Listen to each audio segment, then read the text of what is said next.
Hello, beautiful beings. Today I want to bring you a story about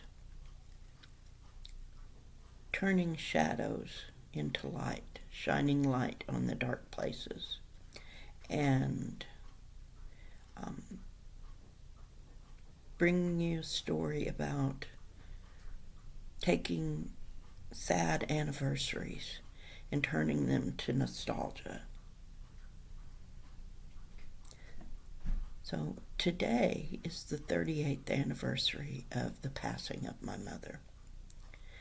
And this was one of the darker times in my life when this occurred. Now, 38 years ago, my mother was 41 years old, and I was 22 years old. And she became ill. I was there with her when all of this transpired. Now, one morning she woke up and we thought she'd had a stroke. She had some drooping on one side of her face and couldn't get out of bed. So my grandmother and myself took my mom, the 3 generations of us, to the hospital. And they ran tests. They took x-rays. They did what they do. And it turned out that indeed she had not had a stroke. She had a very large tumor growing in her brain that had metastasized from her lungs.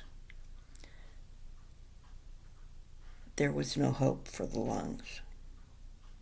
One was already gone and the other was half gone.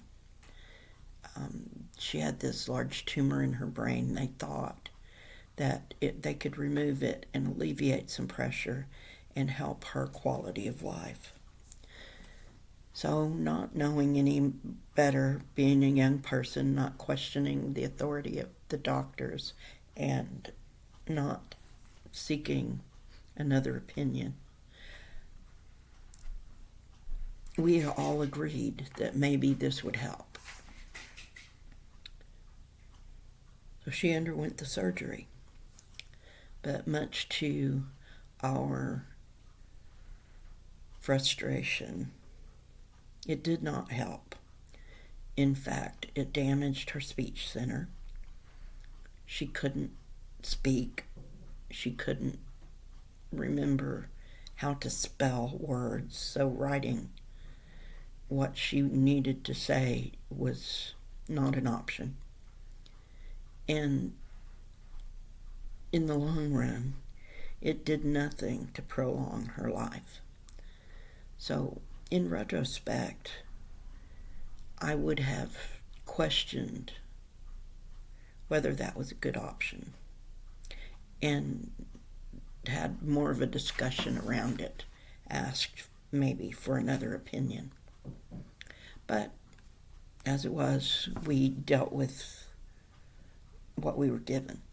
And so my grandmother and I took care of my mom and tried to make her as comfortable as possible. During this time, she was able to put most of her affairs in order to the degree that she wanted to. She was able to convey messages in such a way that we could understand the gist of what she meant. She had her beloved little dog with her, and during this time, she got progressively more ill and had to go back to the hospital.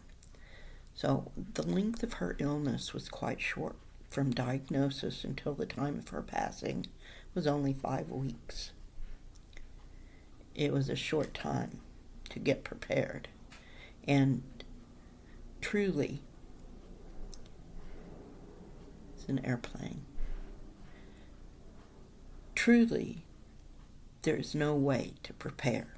I don't care how long you have. There is no way to mentally prepare yourself for what's about to happen.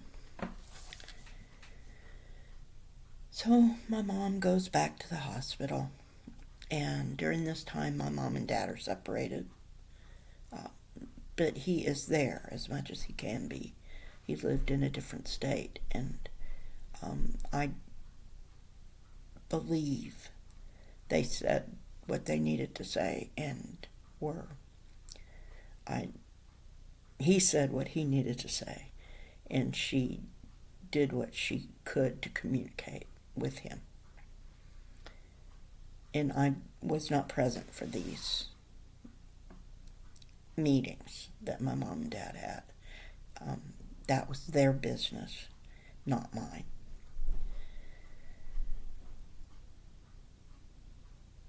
And one day, I had taken a little bit of time off and was home trying to rest and recover. And my grandmother called me and said, "You need to go to the hospital. This is it. They're not expecting her to survive much longer." So I called my then husband and told him, and went to the hospital and sat with her and had my talk with her. And I know she could hear me, but she couldn't respond. So she was in a comatose state, but she was aware of what was happening and what was going on. So I did my best to comfort her.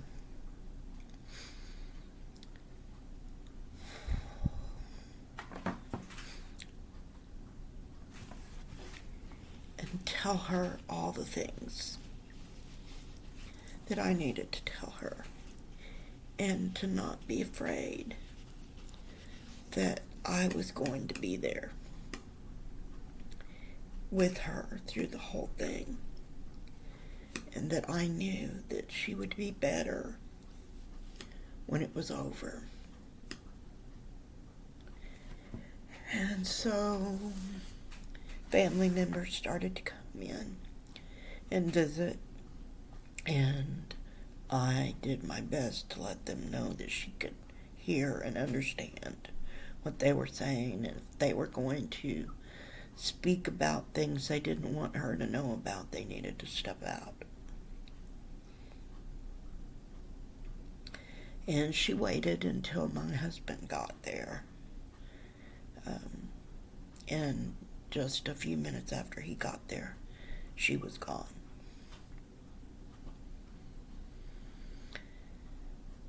So, here I am, 22 years old. I'm getting ready to plan my first funeral. And it would not be the last.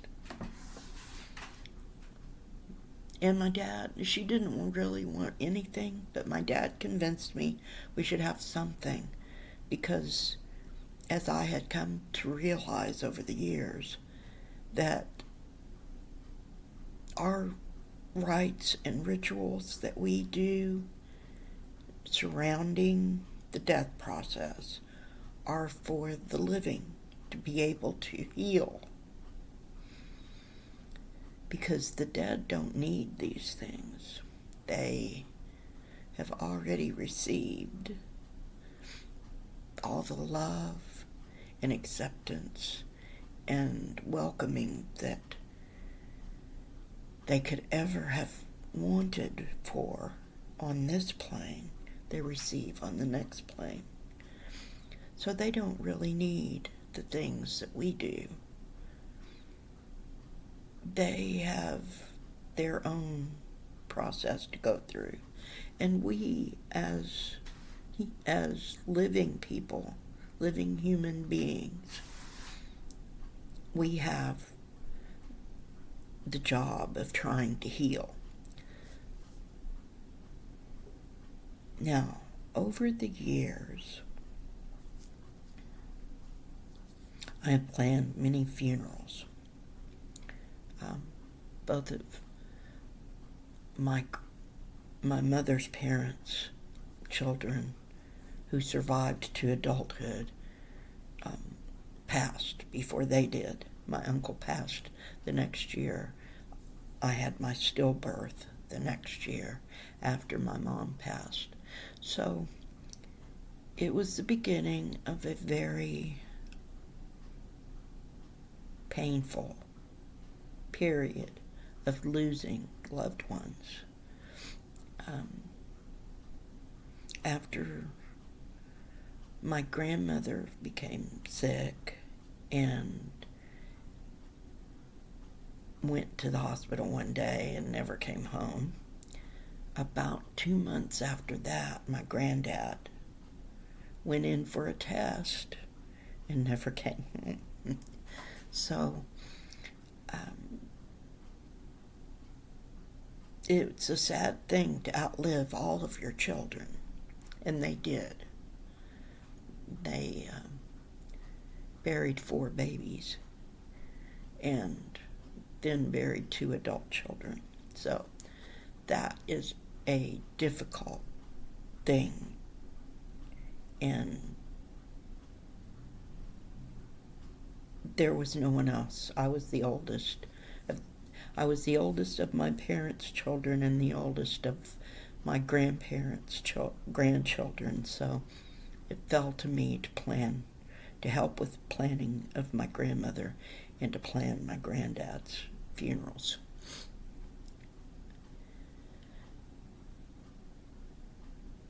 So here I go through several years of some pretty intense sadness, and I was devastated by my mother's death.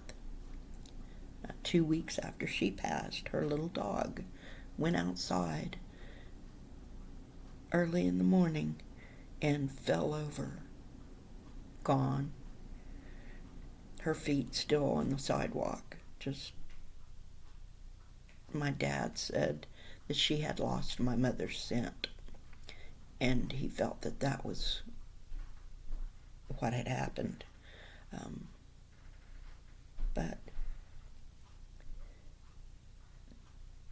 the sadness is overwhelming. Once the shock subsides, the sadness is overwhelming. And I don't have to tell you that. All of us have had to deal with it.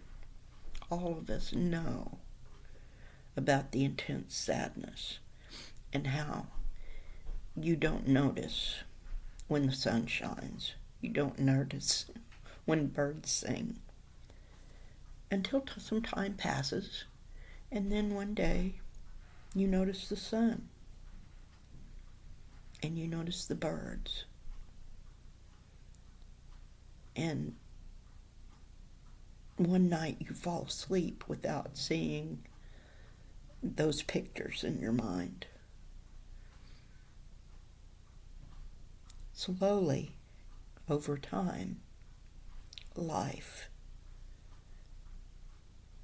heals and patches up and scars over those wounds. And you start to be able to think about your loved one in a way that's not so painful anymore. And you start to remember the good times that you had. And one day, you don't cry. One day, you get up and you go about your business, and you don't even think about the person that you lost. Now, this is as it should be. We have our own lives to live. We still love that person. They're still with us. but we don't have to be in pain. When the grief, the most intense part of the grief subsides, then we can start to notice the messages that they're leaving us. Now, I put down my cards because I kept getting messages that my mom was going away.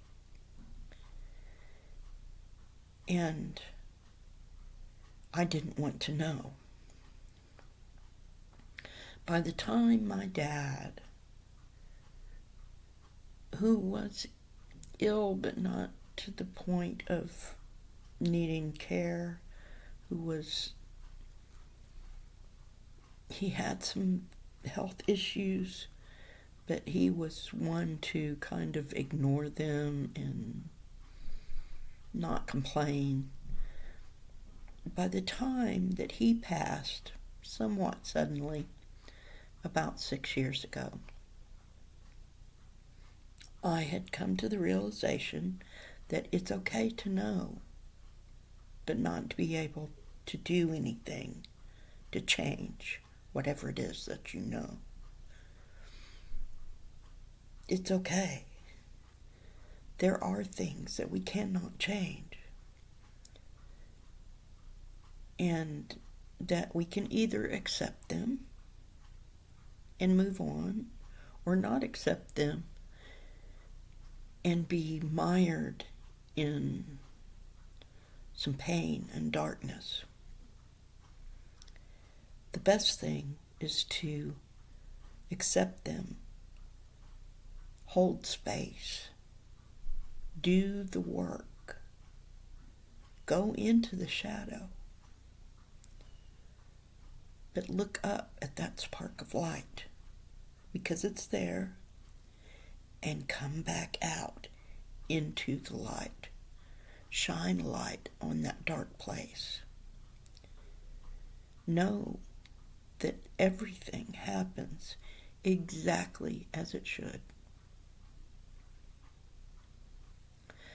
So now I have a completely different outlook on the loss of a loved one.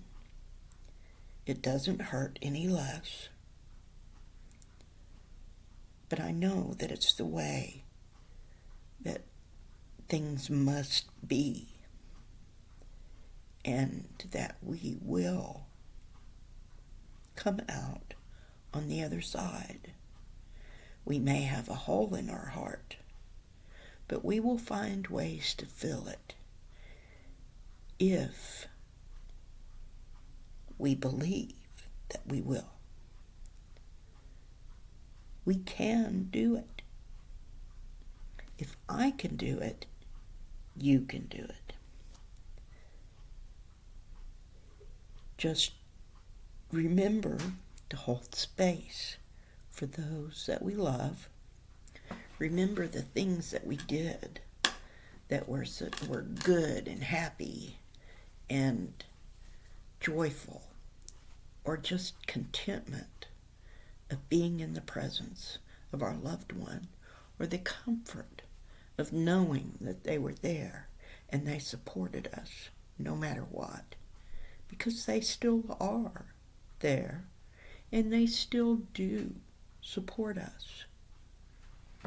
Now, I wanted to end today with consulting. I have 2 oracle decks I wanted to consult. I've called in my spirit guides, my ancestors, my angels, my deities, my ascended master, my higher self, for support and for a message. And especially, I've called in my mom and asked her to talk with us through the cards. And so now I am going to shuffle. I have the Angels and Ancestors deck, and I have the Light and Shadow deck. I want to ask especially my ancestors, my mother in particular, through my spirit guides, to give us a message about what we should know about healing and about nostalgia and bringing the darkness into the light.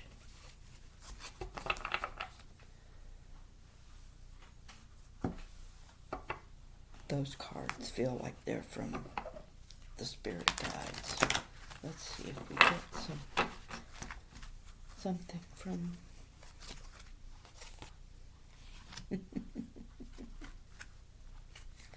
okay. That was my mom.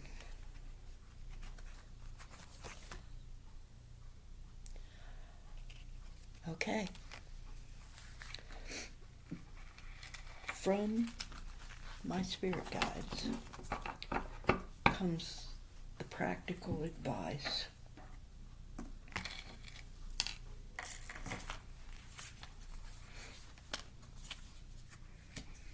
to set our sights higher. The stargazer, set your sights higher. Don't look to this plane, to Earth.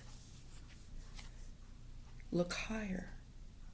Look to a higher vibrational state of being, because that's where you will find your loved ones. The drum talks about dreams and journey. In our dreams, we can connect with our loved ones. All we have to do is ask for it. And we can journey there ourselves on an astral level. Sky Father, trust in the unknown. Trust it. Trust the process. If you are getting messages, you're getting messages. They are real. It's not your imagination. Now, my mom says to back off. The voodoo in blue, back off. If you are grieving, if you are actively grieving, you don't have to listen to what anybody says. What you are doing is what you need to do. Have the feelings. Sit in the space. Do what's necessary to heal your heart. And if someone tells you you're taking too long, you tell them to back off. You go at your own speed. Faceless ghosts and the haunted girl, ghost people. They are with us. We can't necessarily hear them or see them or get the message from them until the intense grieving period passes. If we are so caught in our grief and pain, they can't penetrate that. The vibrations are too low, and they can't make us see them, so to speak. So we need to experience that and then let it go. Let it go when it's served its purpose so we can get the message. Finally, I am Kali. Kali Ma. Isn't she a beautiful picture in all of her danger, desire? She is the very essence of back off. But she also says, from death comes rebirth. Rise out of the ashes. Be the phoenix. Make yourself into something new. When you do that, when you go on, you carry on, you live your life, you honor the person that you grieve, because they would not want you to stay in that place, because they still love you and they have moved on and made progress. It's your turn. Be reborn. Make yourself into something new. It's okay to remember and be happy about the things that were happy and sad about the things that were sad. Set your sights higher. Remember to ask for them to come in dreams, and trust. Trust the unknown. Trust whoever your higher power is, whoever your deity is, or deities, whoever your God is, or goddesses, or gods. Whoever is that one source to you, trust that the universe is unfolding as it should. So until next time, my beautiful, beloved being,